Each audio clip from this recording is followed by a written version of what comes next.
nakasulat June 16, facial treatment. August 16 naman, haircut.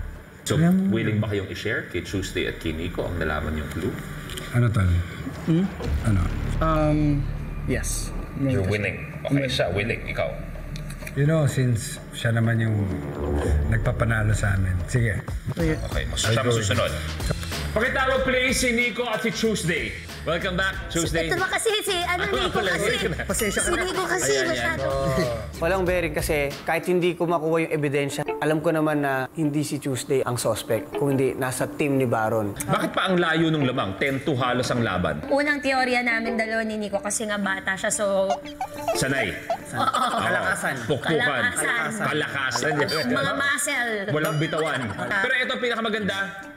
Magugulat kayo dahil sa angking kabaitan ni Rob at ni Baron.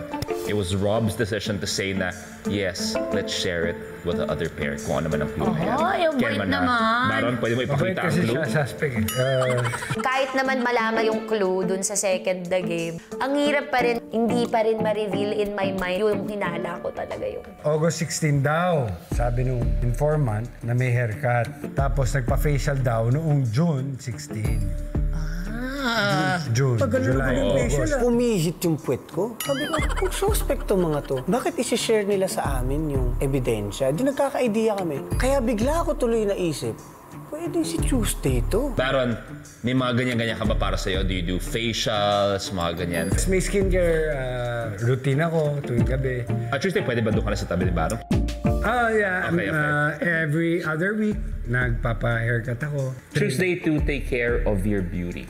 Na feeling ko, it's not even about your humor, it's not your hosting. Ang selling point talaga ni Tuesday Vargas is ang kanyang angking kagandahan na pwede pong ipagmalaki sa 87,000 planets in the solar system.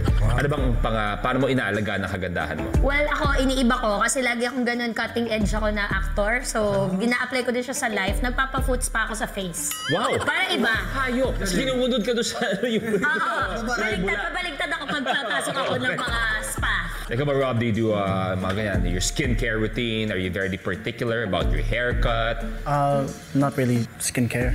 Parang every once in a while na yun lang. Parang kung kailangan ko to talaga, then I will do it, but not really that. Not on a regular Naturally po. Nico, ikaw, vain ka ba? Vain ako kuya, pero matipid ako. Kaya ang ginagawit kong moisturizer, yung dulas ng hito. Okay. Baron, para sa iyong pangalawang hinala, sino kaya ang tingin mong salarin? Kap, sorry Tingin ko ikaw talaga. Kasi hindi kita mabasa eh kung mabuti ka ba o masama eh. Alam mo, kapangyarihan ng babae yan eh. Tama. Hindi lang ako yan. Pero tumalon ka kasi kanina, ang unang hinala mo, si Nico. So ngayon, talon ka na kay Tuesday. Pag Tuesday, inisip namin. ikaw naman, sino para sa iyong salarin? Ako, meron akong teorya. Kasi di ba pag may naghanap na krimen, kadalasan yung suspect tumatambay pagka nagkakabuo. Nanonood. Parang trophy niya kung mahuhuli ba siya o hindi. Yung Baron, nanood lang. Pinagtrabaho ito, nanonood. Sige, talunin ng bata. Marami ka bang energy? Sige. Ibig sabihin, tinitignan niya, tinatansya niya kung mahuhuli na namin siya. 1:1 ang dalawa. Baron kay ganon. Tuesday kay Baron. Ikaw, Rob, after 2 fact-finding missions. Sa tingin ko si Nico kasi ang pinaka-energetic siya talaga. As in like, yung mga tao, yung pinaka-energetic, parang medyo, parang defense mechanism talaga. It's like, oh, pere. Or, Nico,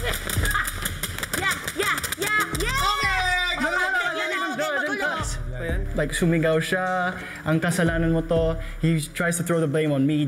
Feeling ko he's trying to put the focus on me na, like aggressive focus on me na in order to hide something. Okay, Alam mo ba yan? Ikaw na talaga. Hindi, sa atin pa. Umalis ka na dyan! Umalis ka dyan! Rico, ikaw, narinig mo na ikaw ang mga medyo sinisisi ni Rob ngayon. Tingin mo siya ang salarin o hindi kaya isa sa dalawa? Hindi si Baron at si Robbie. Kasi una, nanalo sila, ginalingan nila. Pangalawa, shinare nila. Yung ano, di ba? Nagmagandang loob sila. Inosente sila eh. Ang mga inosente lang ang gagawa nun. So sa madaling salita, si Tuesday yan. Ako na naman talaga, di ba? Sorry kanina kung kay Baron, si Tuesday ako ngayon. Sige. Pansin ko magaling siya mag-play safe. Ayaw niya pag-usapan yung about sa game. Lagi niyang inaano is normal na usapan. Let's go, guys. Let's go, guys. Para feeling niya, ano niya, Ano, team building? Oo. Dali ka sa pouch, no? Dati kasi siyang kangaroo, may pouch siya sa katawan niya. Kailangan nating malaman kung alin dyan yung mga magkakapareha. So, dapat section sa wag kung saan-saan nagbubukas. Pero sige, nasa sa inyo yan. Bahala kayong manghusga kayo. Dahil naman talaga eh. Wow, Nagbasag. Pero huwag kayong mag-alala dahil meron pa tayong last fact-finding mission para matuntun kung sino nga ba ang pumatay ng kuko. Hindi pa tayo pagod enough. Hindi, konti pa to. Hindi. At ito ang susunod na kwento ng ating informant. Mapapatawad pa siguro siya ni ate kung pagnanakaw ang ginawa niya. Pero yung pagpatay sa kuko bago ang date, parang malaking kasalanan talaga yun Pero parang nakarma yata siya. Dahil bago siya tumakas sa parlor, naumpog siya sa salamin at nakaiwan siya ng...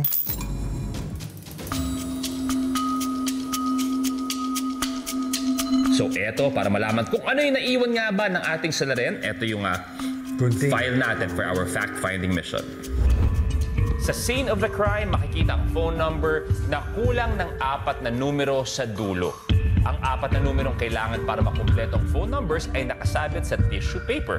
Para makuha ito, kailangan gamitin ng hairspray at barilin ang tissue. Meron kayong 10 minutes para mabuo ang number at matawagan ng informant na magbibigay sa inyo ng ebidensya.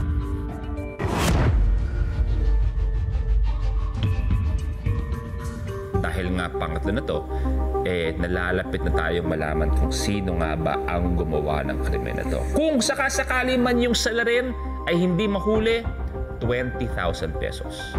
At kung sino nga ang makahuli sa kanya ay may 20 or maghahati-hati sa 20,000 pesos. Kaya magmatsyag. Dahil gagawin lahat ng salarin. Pumasok ka sa puno. Luis Manzano, School of Acting. Para isabotahe ang mission. Kaya good luck. Okay.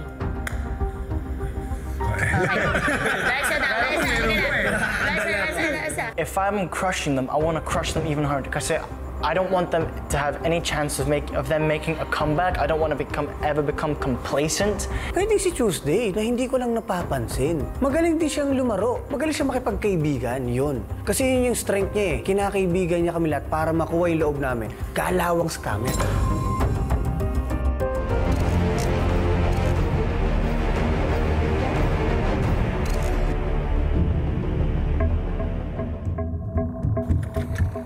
Okay, ano naman kaya to? Ito yun. Dapat hanggang dito lang. Bawal daw lumabas. Sige, Luis. Uy, bakit sumali ka dito? Hindi ka kasali. Doon ka. Hindi ka kasali. Sa kabila. Bakit sumama yung host? Ayaw mo na. Left to right lang. Anong game plan na?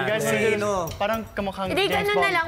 1, 2, 3, 4. Tapos kung kanino nakatapat, yun yung titirahin natin. para Para ma-memorize responsibilidad na mo yung number natin. number nyo. Sige, Ganun sige. na lang. Sobrang competitive niya. Para siyang yung mga leader sa company kapag mga Christmas party. Yan ang role niya talaga. Very alam mo na tita, tiyahin, tumatanda na. Sa ebidensya na lang ang pag-usapan natin. Correct. Para pag nalaman Aamuyan natin. tayo ng hininga kung sino amoy mint. Tapos may susi. Guys, may 5 mint. minutes lang yata to, no? Tinan mo, iniiba niya yung Iniiba niya. usapan. Siya na. Pero dun sa talaga. salon, Nakasulat, June 16, facial treatment. August 16 naman, haircut. kasi August eh. Kung ako yun, dapat hindi ganito itsura. Ikaw, Tuesday, ang kailangan mo na magpa-roots. O ikaw, uuwi ko lang galing ako ng Amerika, hindi ako nagpapasalon. Pinaginalaan ko si Tuesday talaga. Kasi tinignan ko yung buhok niya, yung kulay. Sabi ko, buwan na yung lumipas nito.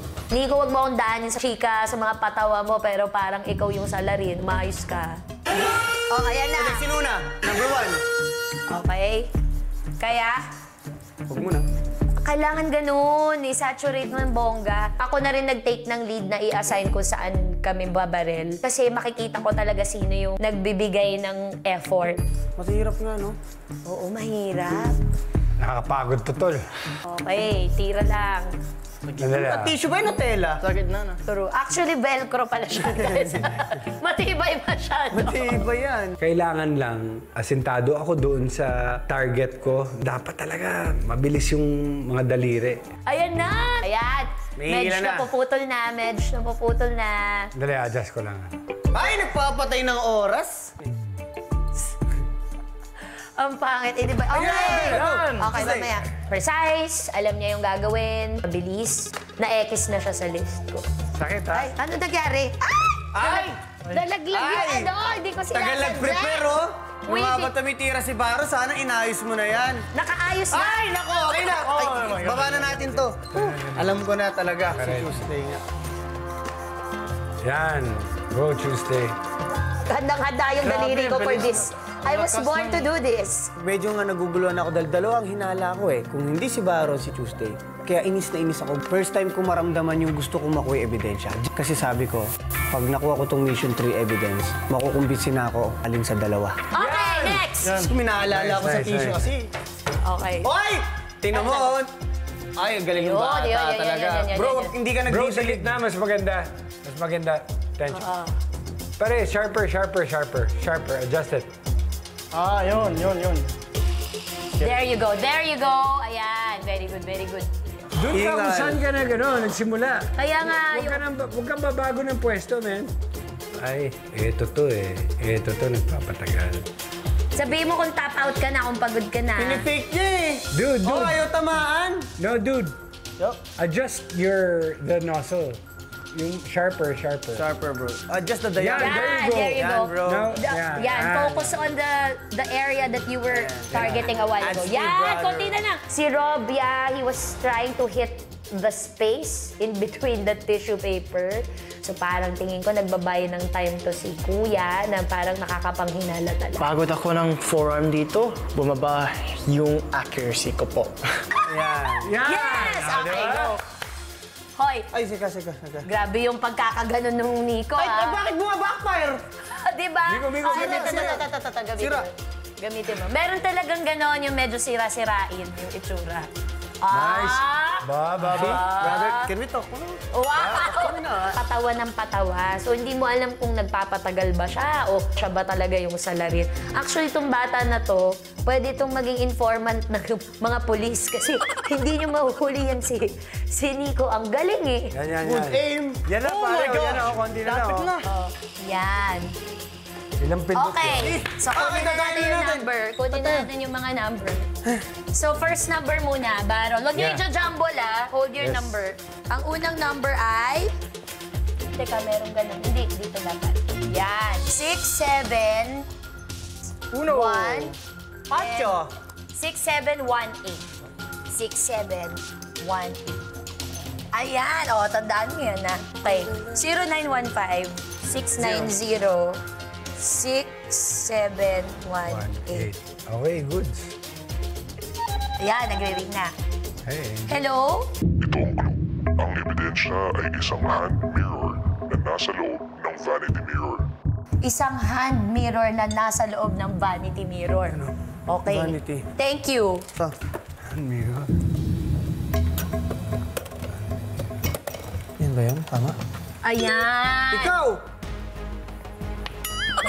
Tama ba?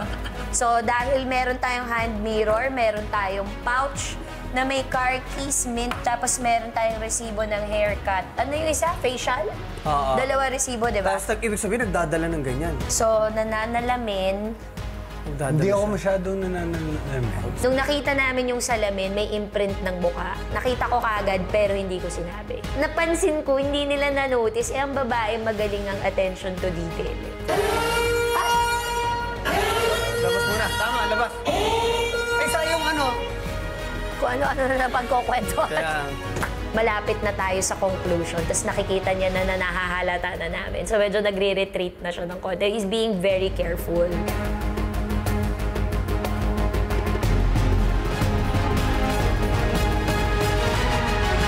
Yung apat, please. Unang-una, ang galing yung apat. Congratulations. Salamat. Kuha-kuha agad. Napakagaling yung magpatalsik. At ito ang nakuha nating clue. Pero bago ang lahat ng yan, pakinggan muna natin kung ano ang ikukwento ng ating informant. Mapapatawad pa siguro siya ni ate kung pagnanakaw ang ginawa niya. Pero yung pagpatay sa kuko bago ang date, parang malaking kasalanan talaga yun ah. Pero parang nakarma yata siya. Dahil bago siya tumakas sa parlor, naumpog siya sa salamin at nakaiwan siya ng bakas ng mukha niya dito. Weird lang nga na hindi siya nakasalag sa salamin kahit na mahilig siya mag-contact sports. Kaya mag-ingat kayo sa kanya.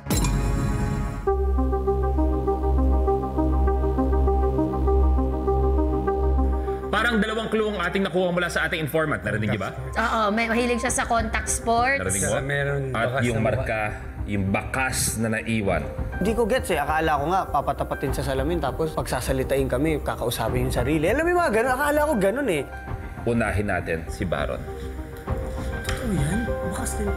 Yan ang kanyang mukha. Yan ang kanyang tenga, pisngi, at mata. Mukha ba? Mukha ba? Pwede. Pwede. Medyo, Oo, Tuesday, pwede. ko naman. Lapit ka dito ng konti, please. Tingnan niyo kung... Tama-tama, kanan lang tenga ko. Wala akong tenga sa kaliwa. Oo. Nadali ako dati sa sisigan eh. Guys, parang, oo nga, no? Parang pwede eh. Kasi, Hindi, Rob? huwag niyo akong dinadamay sa mga ano. Hindi ako yan.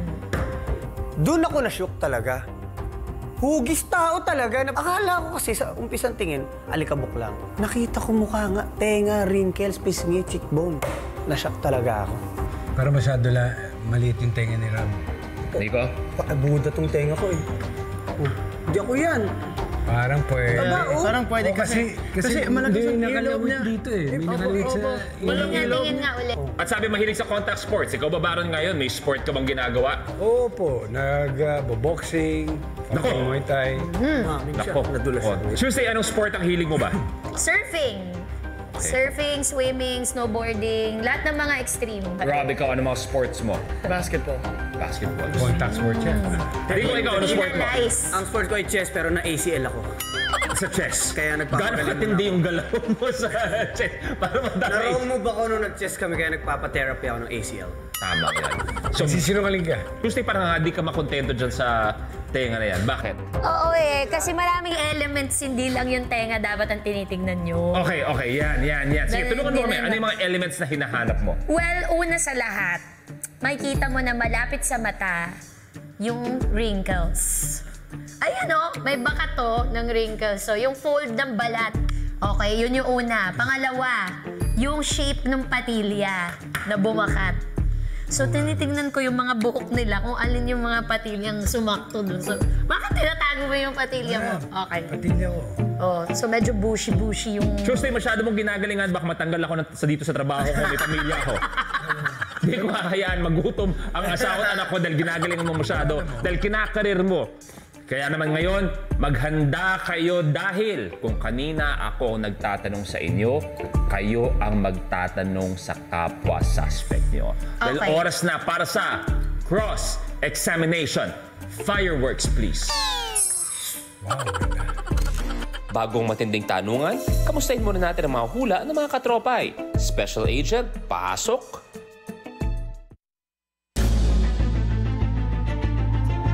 Nakatutok pa rin kayo sa investigasyon kung sino ang pumatay sa kuko dito sa Tamang Hinala.